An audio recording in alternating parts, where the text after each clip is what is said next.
Hi hello and welcome back to my channel. അപ്പോൾ ഇന്ന് ഒരുപാട് പേര് റിക്വസ്റ്റ് ചെയ്തൊരു വീഡിയോ ആണ് എങ്ങനെ കൺസിസ്റ്റൻ്റ് ആയിട്ടിരിക്കാം.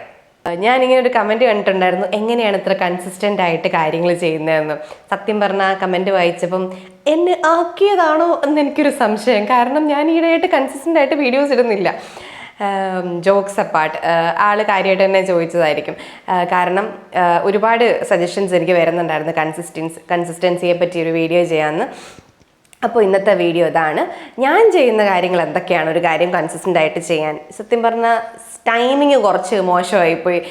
ഇങ്ങനൊരു വീഡിയോ കൺസിസ്റ്റൻസിനെ പറ്റിയൊരു വീഡിയോ ചെയ്യാൻ പറ്റിയ കൺസിസ്റ്റൻസിയിലല്ല ഞാനിപ്പോൾ വീഡിയോസ് അപ്ലോഡ് ചെയ്യുന്നത്. സത്യം പറഞ്ഞാൽ ഒരുപാട് ബ്രേക്സ് വരുന്നുണ്ട് വീഡിയോസ് അപ്ലോഡ് ചെയ്യുന്നതിൽ. ഞാൻ ഒരിക്കലും എക്സ്പെക്ട് ചെയ്തൊരു ബ്രേക്ക് അല്ല ഇത്. ഞാനൊരു വീക്ക്ലി വൺസ് എങ്കിലും ഒരു വീഡിയോ ഇടണം എന്ന് വിചാരിച്ചിട്ടായിരുന്നു ഞാൻ നേരത്തെ കഴിഞ്ഞ മാസമൊക്കെ വീഡിയോസ് ചെയ്തുകൊണ്ടിരുന്നത്. പക്ഷേ ഇത്തവണ എനിക്ക് കുറച്ച് കമ്മിറ്റ്മെൻറ്റ്സ് ഏറെ ഉണ്ടായിരുന്നു. അപ്പോൾ ഇനി ഒരു 4-5 മാസത്തേക്ക് എൻ്റെ അവസ്ഥ ഇത് തന്നെ ആയിരിക്കും എന്ന് എനിക്ക് തോന്നുന്നത്. എന്നാലും പറ്റുന്ന പോലെ കൺസിസ്റ്റൻ്റ് ആയിട്ട് വീഡിയോ അപ്ലോഡ് ചെയ്യാൻ ഞാൻ ശ്രമിക്കും. പക്ഷേ ഒരു ഡിസ്ക്ലെയിമർ ആയിട്ട് പറയാണ്, ഈ ഒരു ലൈറ്റിങ്ങും സെറ്റപ്പും ക്വാളിറ്റിയൊക്കെ ഇന്നത്തെ വീഡിയോയും കൂടെ ഉള്ളൂ. ഇന്ന് ഈ ഒരു വീഡിയോയിലും കൂടെ മിക്കവാറും കാണുള്ളൂ. ഔട്ട് ഓഫ് സ്റ്റേഷൻ ആയിരിക്കും കുറച്ച് നാളത്തേക്ക്. അപ്പം മിക്കവാറും എൻ്റെ കയ്യിൽ ക്യാമറ കാണില്ല, ഫോൺ മാത്രമേ ഉണ്ടാവുള്ളൂ. എന്നാലും നിങ്ങൾ എൻ്റെ വീഡിയോസൊക്കെ കാണണം. ഇത്ര നാളും സപ്പോർട്ട് ചെയ്തതുപോലെ സപ്പോർട്ട് ചെയ്യണം. വീഡിയോയുടെ വിഷ്വൽസിന് ക്വാളിറ്റി ഇല്ലെങ്കിൽ ഞാൻ കണ്ടന്റിന് ക്വാളിറ്റി ഉണ്ടാക്കാൻ മാക്സിമം ശ്രമിക്കുന്നതായിരിക്കും. ഒരു 4-5 മാസത്തിനകം തന്നെ ബാക്ക് ടു ഈ ഒരു സെറ്റപ്പിലോട്ട് തന്നെ മാക്സിമം ഞാൻ വരാൻ നോക്കാം. അപ്പം നമ്മുടെ ടോപ്പിക്കിലോട്ട് വരാം. ഒരു എക്സാമ്പിളിലൂടെ ഞാൻ പറയാം കേട്ടോ. ഈ ഒരു ചാനൽ ഞാൻ ഒരു വർഷം മുന്നേ സ്റ്റാർട്ട് ചെയ്തതാണ്. ആ ഒരു ടൈമിൽ ഞാൻ 2 വീഡിയോസ് മാത്രമേ അപ്ലോഡ് ചെയ്തുള്ളൂ. സ്റ്റാർട്ട് ചെയ്ത ടൈമിൽ പെട്ടെന്ന് തന്നെ അത് സ്റ്റോപ്പ് ആവുകയും ചെയ്തു. വീഡിയോസ് എടുക്കുന്നില്ല, അപ്ലോഡ് ചെയ്യുന്നില്ല, അങ്ങനെ കുറച്ച് എല്ലാത്തിലും ഒന്ന് ഡിലേ വന്നൊരു 1 ഇയർ കഴിഞ്ഞിട്ടാണ് ഞാൻ വീണ്ടും വീഡിയോസ് എടുക്കാൻ സ്റ്റാർട്ട് ചെയ്യുന്നതും പിന്നെ നമ്മളിപ്പോൾ ഈ നിൽക്കുന്ന ഈ ഒരു പോയിന്റിലേക്ക് എത്തുന്നതും.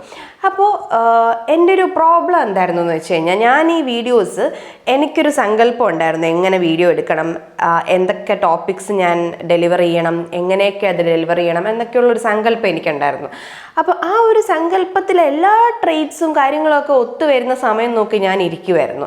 മെയിൻ പ്രോബ്ലം എനിക്ക് സംസാരിക്കാൻ ഉള്ള ബുദ്ധിമുട്ടായിരുന്നു ക്യാമറയെ നോക്കിയിട്ട്. അപ്പോൾ ഞാൻ കഴിഞ്ഞ വർഷം ഈ ഒരു വീഡിയോസ് എടുത്ത് തുടങ്ങിയ ടൈമിൽ ഞാൻ ഇതുപോലെ ഇരുന്ന് സംസാരിക്കുന്നത് എനിക്ക് ഭയങ്കര ബുദ്ധിമുട്ടുള്ളൊരു കാര്യമായിരുന്നു.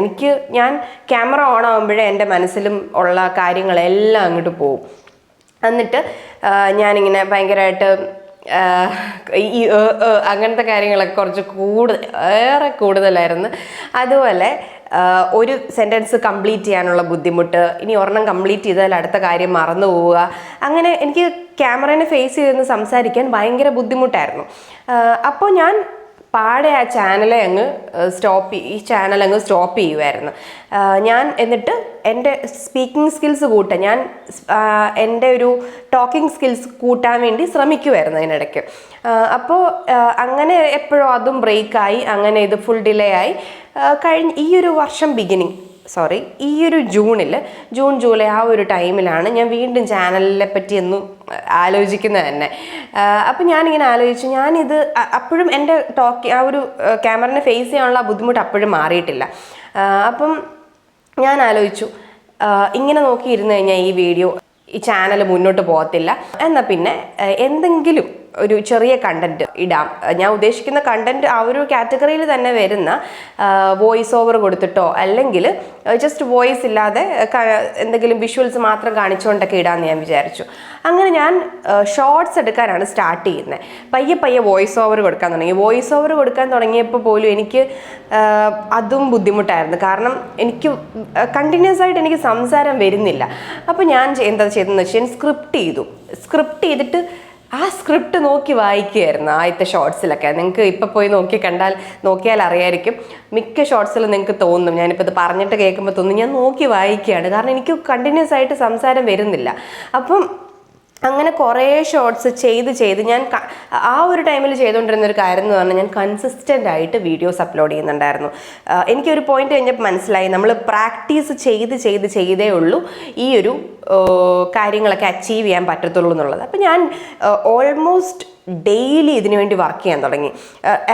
വീഡിയോ അപ്ലോഡ് ചെയ്യുന്നതൊന്നും ഉണ്ടാവില്ല, കാരണം അതിനതിൻ്റെതായ ഒരു ടൈം എടുക്കുന്ന കാരണം ഒരു വീക്ക്ലി വൺസോ ചിലപ്പോൾ വീക്ക്ലി ട്വൈസോ അങ്ങനെയൊക്കെ ആയിരുന്നു ഷോർട്സ് ഞാൻ അപ്ലോഡ് ചെയ്തുകൊണ്ടിരുന്നത്. പക്ഷെ ഞാൻ പ്രിപ്പറേഷൻ മുടക്കാറില്ലായിരുന്നു. എല്ലാ ദിവസവും ഞാൻ ചാനലിന് വേണ്ടി എന്തെങ്കിലും ഒരു കാര്യം ഞാൻ ചെയ്യുന്നുണ്ടായിരുന്നു.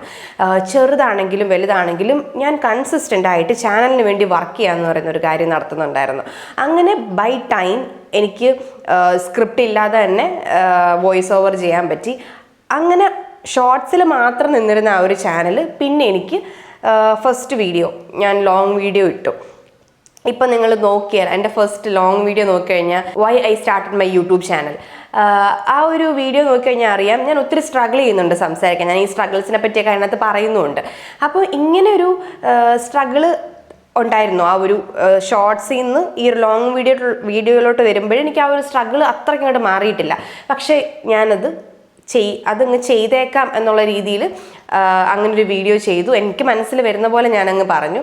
അത് കഴിഞ്ഞിട്ട് വലിയ ഗ്യാപ്പ് ഇല്ലാതെ തന്നെ ഞാൻ അടുത്ത വീഡിയോയും പോസ്റ്റ് ചെയ്ത് അങ്ങനെ ചെയ്ത് കൺസിസ്റ്റൻ്റായിട്ട് ചെയ്തിട്ടാണ് ഇന്ന് എനിക്ക് ഇത്രയും പീസ്ഫുള്ളായിട്ട് വന്നിരുന്ന് സംസാരിക്കാൻ പറ്റുന്നത്. ഇപ്പം ഞാൻ നെർവസ് അല്ല, ഞാൻ ഒട്ടും കഷ്ടപ്പെടുന്നില്ല സംസാരിക്കാനായിട്ട്. എനിക്ക് അത്യാവശ്യം ഈസി ആയിട്ട് തന്നെ എൻ്റെ കണ്ടൻറ്റ് എനിക്ക് ഡെലിവർ ചെയ്യാൻ പറ്റുന്നുണ്ടെന്നാണ് എനിക്ക് തോന്നുന്നത്. അപ്പോൾ ഞാൻ പറഞ്ഞു വരുന്നത് കൺസിസ്റ്റൻസി എന്ന് പറയുന്ന ഒരു കാര്യം കൊണ്ട് മാത്രം അച്ചീവ് ചെയ്തൊരു കാര്യമാണിത്. ഇതിന് ഇപ്പം ഞാൻ എവിടെയോ വായിച്ചിട്ടുണ്ട്, റെപ്പറ്റീഷൻ റീവയേഴ്സ് ദ ബ്രെയിൻ. അതുപോലെ we are what we repeatedly do. നമ്മൾ സ്ഥിരമായിട്ട് ചെയ്യുന്ന കാര്യം നമ്മളായിട്ടങ്ങ് മാറുകയാണ്.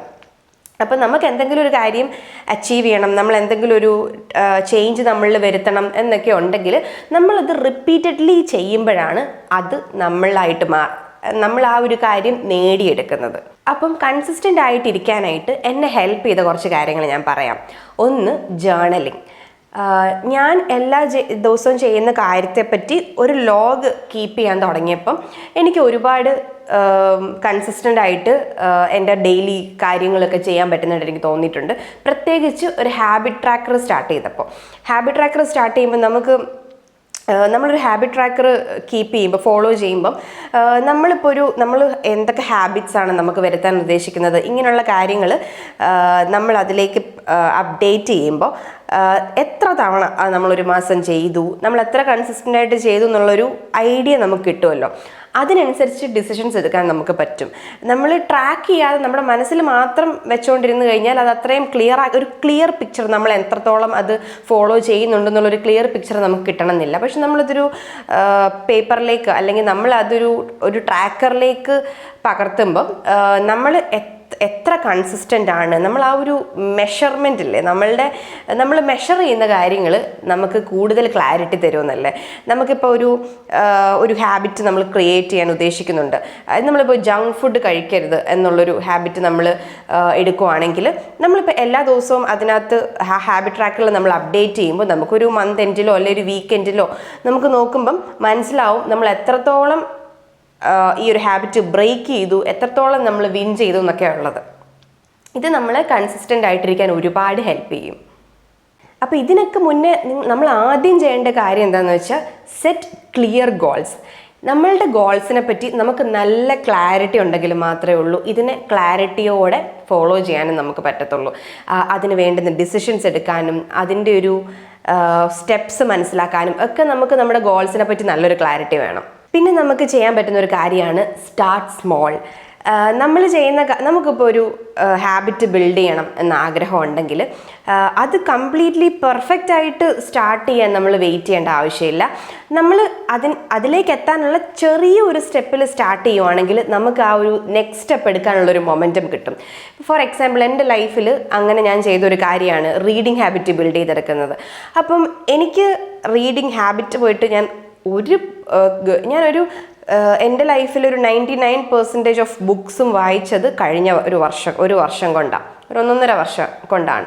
അതിന് മുന്നേ ഞാൻ ബുക്സ് വായിക്കുന്ന ആളേ അല്ലായിരുന്നു. എനിക്ക് തോന്നുന്നു എൻ്റെ ലൈഫിൽ ഞാൻ ഒറ്റ ബുക്ക് എന്തോവേ ഉള്ളൂ അതിന് മുന്നേ വായിച്ചിട്ടുള്ളൂ. അല്ലാത്ത ബുക്സും വായിക്കാനും മനസ്സിലാക്കാനും ഇതിലെ കാര്യങ്ങൾ പ്രാക്ടീസ് ചെയ്യാനും ഒക്കെ സ്റ്റാർട്ട് ചെയ്തത് ഈ ഒരു 1.5 വർഷത്തിലാണ്. അപ്പോൾ ഇത് ഈ ഒരു ഹാബിറ്റ് ബിഗിൻ ചെയ്തത് എനിക്ക് റീഡിങ് ഹാബിറ്റ് ആക്കണം എന്ന് ഭയങ്കര ആഗ്രഹം ഉണ്ടായിരുന്നു. പക്ഷേ ഞാനൊരു ബുക്ക് എനിക്ക് വായിച്ച് തീർക്കാനായിട്ട് ഞാൻ ചെയ്തുകൊണ്ടിരുന്നത് ഒരു വലിയ എമൗണ്ട് ഓഫ് ടൈം കിട്ടുന്നത് നോക്കിയിരിക്കും. എന്ന് വെച്ചാൽ ഇപ്പം എനിക്കൊരു 200 പേജുള്ളൊരു ബുക്ക് വായിക്കണം എന്നൊരു ആഗ്രഹം ഉണ്ടെങ്കിൽ ഞാൻ അതിനു വേണ്ടി ഒരു ഹോൾ ഡേ ഫ്രീ ആവാനായിട്ട് നോക്കിയിരിക്കും. അപ്പോൾ എനിക്ക് ആ ബുക്ക് വായിച്ചാൽ കംപ്ലീറ്റ് ചെയ്യാമല്ലോ എന്ന് ഓർത്തിട്ട് അങ്ങനെ നോക്കി ഞാൻ ഇത് വായിക്കത്തേ ഇല്ല. അപ്പം പിന്നെ എനിക്ക് തോന്നി ഞാൻ കുറച്ചായിട്ട് എല്ലാ ദിവസവും വായിക്കുവാണെങ്കിൽ അറ്റ്ലീസ്റ്റ് അതെനിക്കൊരു ഓവർ ടൈം ഒരു 1 month കൊണ്ടെങ്കിലും എനിക്കത് ഫിനിഷ് ചെയ്യാൻ ചിലപ്പം പറ്റുമായിരിക്കുമല്ലോ. അപ്പം അങ്ങനെ ഞാൻ കിടക്കുന്നതിന് മുന്നേ ഒരു 10 മിനിറ്റ് വായിക്കാൻ സ്പെൻഡ് ചെയ്യാൻ തുടങ്ങി. കാരണം ഒന്നാമത് നമ്മൾ കിടക്കുന്നതിന് മുന്നേ ഇതുപോലത്തെ ചെറിയ ആക്ടിവിറ്റീസ് ഇൻവോൾവ് ആവുന്നത് നമ്മളെ കാം ഡൗൺ ആക്കാനായിട്ട് ഹെൽപ്പ് ചെയ്യുന്നു ഞാനിങ്ങനെ എവിടെയോ വായിച്ചു. അപ്പം ഞാനിങ്ങനെ എന്നാൽ പിന്നെ ഒരു റീഡിങ്ങും ജേർണലിങ്ങും ഒക്കെ രാത്രി ചെയ്യാമെന്ന് വിചാരിച്ച് തുടങ്ങിയൊരു കാര്യമായിരുന്നു. അപ്പം റീഡിങ് ഒരു 10 minutes അല്ലെ 15 minutes ഒക്കെ ചെയ്യാനായിട്ട് തുടങ്ങി. അങ്ങനെ ഗ്രാജുവലി എനിക്കൊരു മൊമെൻറ്റം ക്രിയേറ്റായി.